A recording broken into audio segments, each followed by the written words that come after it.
Hello नमस्कार साथियों, स्वागत है आपका हमारे चैनल वैकेंसी न्यूज टुडे पर। मैं पंकज कुमार आज आपके लिए फिर से एक नया अपडेट लेके आया हूं, जिसमें हम बात करेंगे उत्तर प्रदेश आउटसोर्स कर्मचारियों के बारे में। जैसा कि आप लोगों को पता है कि हमारे अभी विधानसभा का जो सत्र है वो चल रहा है और जिसमें कई प्रकार के मुद्दे उठाए जा रहे हैं हमारी सरकार को घेरने के लिए विपक्ष की ओर से।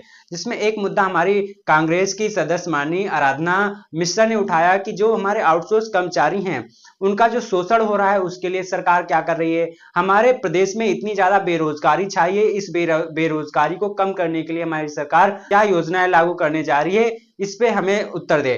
तो हमारी सरकार ने कुछ संक्षिप्त में उत्तर दिया आउटसोर्स कर्मचारियों के लिए। और हमारी माननीय सदस्य आराधना मिश्रा जी ने यह भी पूछा कि जो आउटसोर्स कर्मचारियों के लिए जो आउटसोर्स निगम का जो गठन हुआ था वो कब से लागू होगा। जो सरकार ने वादा किया है कि 16,000 से 20,000 रुपए उनका जो मानदेय है वो करेगी, वो कब से लागू होगा। इन सभी प्रश्नों के उत्तर हमारे सदन में उठाए, ये सारे मुद्दे हमारे सदन में उठाए गए, जिसके उत्तर हमारे सरकार ने दिए। देखते हैं पूरी खबर क्या है।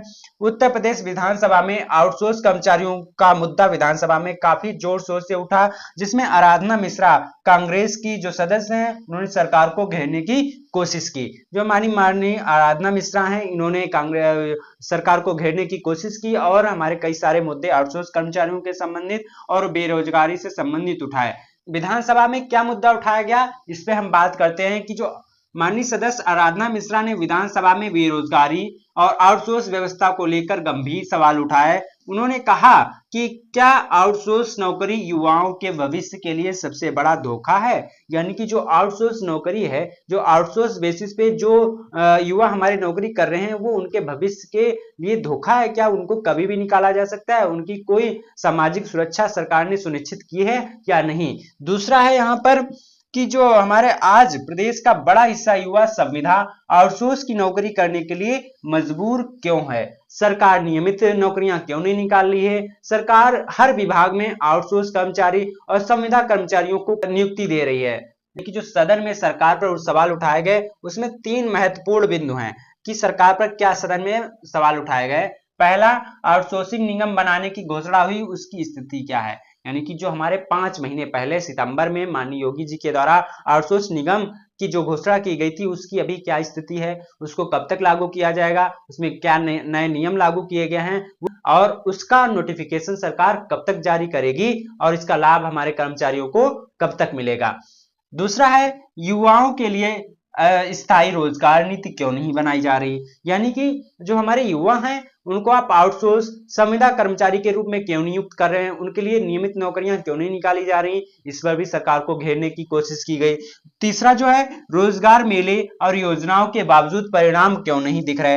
यानी कि कई प्रकार के हमारी सरकार की तरफ से रोजगार मेले आयोजित किए जाते हैं, कई सारी योजनाएं चलाई जा रही हैं, लेकिन फिर भी इनका कोई खास परिणाम हमारे प्रदेश के युवाओं के भीतर देखने को नहीं मिल रहा है। इतनी बेरोजगारी क्यों फैली हुई है हमारे प्रदेश में, इस बेरोजगारी को कम करने के लिए सरकार ने क्या कोई रणनीति बनाई है या नहीं। इन सभी सवालों को पूछते हुए हमारे विपक्ष ने सरकार को घेरने की कोशिश की। तो इस पर हमारी सरकार ने आउटसोर्स कर्मचारियों के संबंधित और आउटसोर्स निगम के संबंधित क्या कुछ कहा, इस पर भी हम सरकार सुन लेते हैं। सरकार ने जवाब देते हुए कहा, यानी कि जो ये 3 प्रश्न पूछे गए इस पर सरकार ने क्या जवाब दिया इसकी भी चर्चा कर लेते हैं। आउटसोर्स निगम के तहत भर्ती होने वाले कर्मचारियों को शासकीय कर्मियों की तरह कई फायदे मिलेंगे। सरकार ने विपक्ष को बताया कि जो हमारे आउटसोर्स कर्मचारी हैं उनको जो हमारे शासकीय कर्मचारी हैं उनके तहत कई सारी सुविधाएं इस आउटसोर्स निगम के द्वारा दी जाएंगी जो पहले एजेंसियों के जरिए नहीं मिल पाती थी। यानी कि जो पहले एजेंसियां नियुक्त भरती थी हमारे कर्मचारियों को, पहले इन सभी ये सुविधाएं नहीं मिलती थी। अब आउटसोर्स निगम का जो गठन किया गया है, अब इसके माध्यम से ये जो शासकीय हमारे कर्मचारी उनके जैसी कई सारी सुविधाएं सरकार मुहैया कराएगी। पहला, न्यूनतम वेतन 16,000 से 20,000 रुपए प्रति माह होगा। ये सरकार ने सदन में कहा कि जो हमारे आउटसोर्स कर्मचारी हैं उनका वेतन 16,000 से 20,000 रुपए प्रति महीने किया जाएगा। दूसरा पॉइंट, वेतन सीधे कर्मचारी के खाते में जमा होगा, जिससे कोई बीच में कटौती ना कर सके। यानी दूसरा पॉइंट भी स्पष्ट किया गया, जो हमारा वेतन है आउटसोर्स कर्मचारियों का वो उनके अब डायरेक्ट खाते में ही भेजा जाएगा, अब जिससे बिचौलियों से बचा जा सके। तीसरा यहां पर है, सरकार ने कहा कि पूरा वेतन मिलने पर आउटसोर्स कर्मियों में कामकाज की पारदर्शिता आएगी। यानी कि किसी भी कर्मचारी का जो काम करने का मोटिवेशन होता है वो उसको मिलने वाली सैलरी, अब जब उसकी सैलरी उसको उसके हिसाब से नहीं मिलेगी तो उस काम को क्यों करेगा। तो ये बात स्पष्ट की गई कि अगर किसी आउटसोर्स कर्मचारी की पहले सैलरी काटी जा रही थी, अब उसके जब सीधे खाते में जाएगी तो वो काम पर भी अपना मन लगाएगा और उस काम में पारदर्शिता भी आएगी। चौथा है प्रोविडेंट फंड यानी कि पीएफ, मेडिकल अवकाश, प्रसूति अवकाश यानी कि मातृत्व अवकाश समेत अन्य छुट्टियां मिलेंगी। यानी कि जो कि ये पहले नहीं मिलती थी, अब ये सारी छुट्टियां हमारे आउटसोर्स कर्मचारियों को मिलेंगी। तीसरा यहाँ पांचवा यहाँ पर पॉइंट है, कैशलेस इलाज की सुविधा प्रदान की जाएगी। यानी कि जितने भी हमारे आउटसोर्स कर्मचारी हैं उनको कैशलेस चिकित्सा की सुविधा भी प्रोवाइड की जाएगी, जो स्वास्थ्य सुरक्षा के लिए लिहाज से बहुत महत्वपूर्ण है। छठा पॉइंट यहाँ पर यह है कि निगम के जरिए भर्ती 3 साल के लिए होगी। यानी कि अभी तक कॉन्ट्रैक्ट बेसिस पर 11 महीने के लिए होती थी जो भर्ती, अब उसको बढ़ाकर 3 साल के लिए कर दिया गया है। लेकिन सेवा शर्तें, पारदर्शिता और कर्मचारी अनुकूलन भी होगा। यानी कि जो सेवा शर्तें हैं, जो पारदर्शिता है वो भी मेंटेन रहेगी और कर्मचारियों के बीच अनुकूलन भी बना रहेगा। ये सारे पॉइंट हमारे सदन में सरकार की तरफ से कहे गए और विपक्ष को ये सारे उत्तर दिए गए सरकार की तरफ से। तो ये देखते हैं कि जो आउटसोर्स सेवा निगम है, जैसा कि सरकार ने बताया है कि इसको 1 अप्रैल 2026 से लागू किया जाएगा और इसके जो जितने भी फायदे हैं वो हमारी सरकार ने सदन में गिनाए। तो आई होप ये सारी चीजें 1 अप्रैल से लागू हो जाएं, तो जितने भी हमारे आउटसोर्स कर्मचारी हैं जिनका शोषण हो रहा है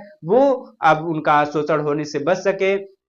ये मुद्दा जो है हमारी विधानसभा में बहुत जोर शोर से उठाया जा रहा है और विपक्ष इस पर हर रोज एक सवाल हमारी सरकार से पूछ रही है। तो ये आउटसोर्स कर्मचारियों का जो ये मुद्दा है वो हमारी सरकार के बीच में चर्चा का विषय बना हुआ है। अब इसमें जरूर आपको कोई अच्छी खबर देखने को मिलेगी, जैसा कि हमारे जो शिक्षा मित्र थे उनका जो मुद्दा था वो हमारे विधानसभा में चर्चा का विषय बना हुआ था।